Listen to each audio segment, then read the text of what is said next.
Thank you, Madam Speaker. All protocol observed. Lightweight, please step aside. Thank you, Madam Speaker. Lightweights, please step aside as we come in. We appreciate the fact that the previous coalition government's budget was used as a framework or draft to work from, even though there were not much changed. But the changes made it look good on paper. The real challenge is still ahead of this EFF-led government to bring all the promises into action that is promised to the city of Ekurhuleni's residents. You can't make promises to our residents but not actually budgeting for their best interests. Action speaks louder than words.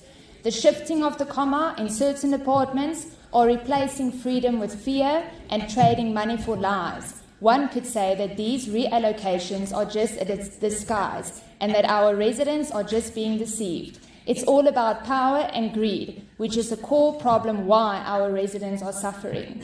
There is a quote, "When politicians rage war, it's the poor who suffers." To simplify it, the effects of the reallocation on the budget will be felt severely by our residents and the poor of the poor. Employee increase of 35 mil. This is a perfect example of dedication to the rich and abandoning the poor, while the EFF-led government is asking residents to have compassion and have some respect, but they are laughing all the way to the bank while our residents are suffering. The 52 mil decrease in materials and equipment. The staff do not have PPEs, the equipment and tools of trade to go and work and run operational depots in Ekurhuleni. This affects our infrastructure, electricity, water, stormwater drains, roads, and just basic maintenance of Ekurhuleni. Contracted services increased by 38 mil while they were complaining of insourcing, but now it's clear that the EFF-led government would rather give these contracts to their cadres. Further, MMC Dunga spoke about the Metro having adequate internal capacity to deliver service delivery, yet contracted services on the budget see...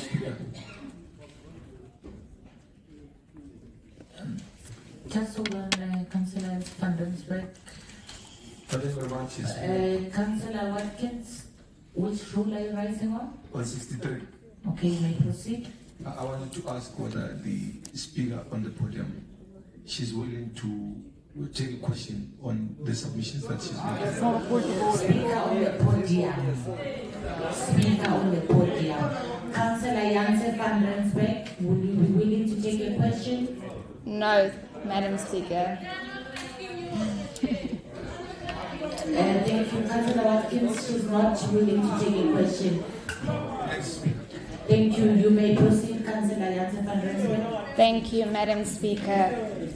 Further, MMC Dunga spoke about the Metro having adequate internal capacity to deliver service delivery, yet contracted services on the budget sees a 38 mil increase from previous administration's suggestions. What a contradiction in the actual budget from this rainbow and butterflies budget speech.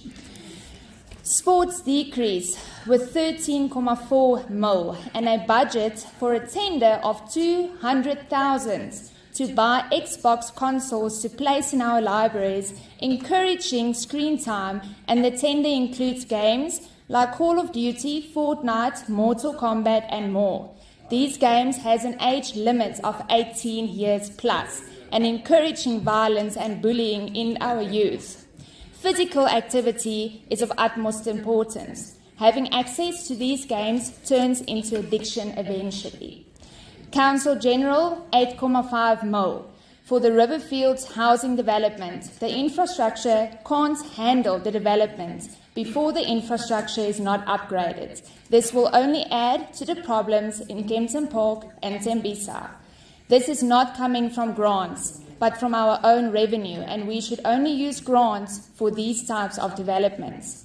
Every time finances are reallocated or decreased and not used for key priorities in that department, you take away more freedom from our residents.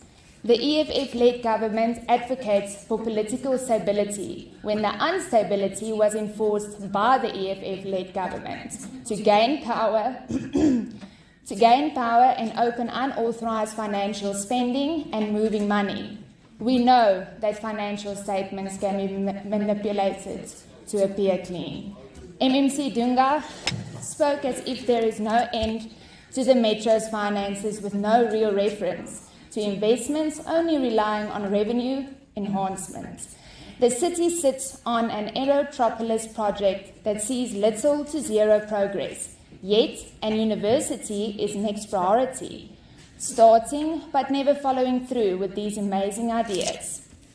We are, however, pleased to hear that Councillor Glover, former MMC of Health and Social Development's fight for budget allocation towards specialised and medical equipment is continued and implemented to cater our residents' health needs.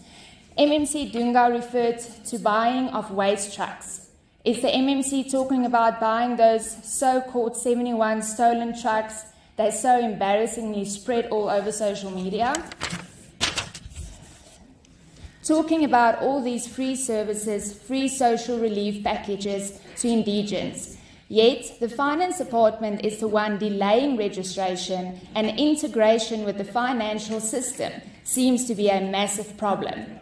The training for EMPD officers on victims of GBV, AIDS and other social impacts is not this new government's initiative.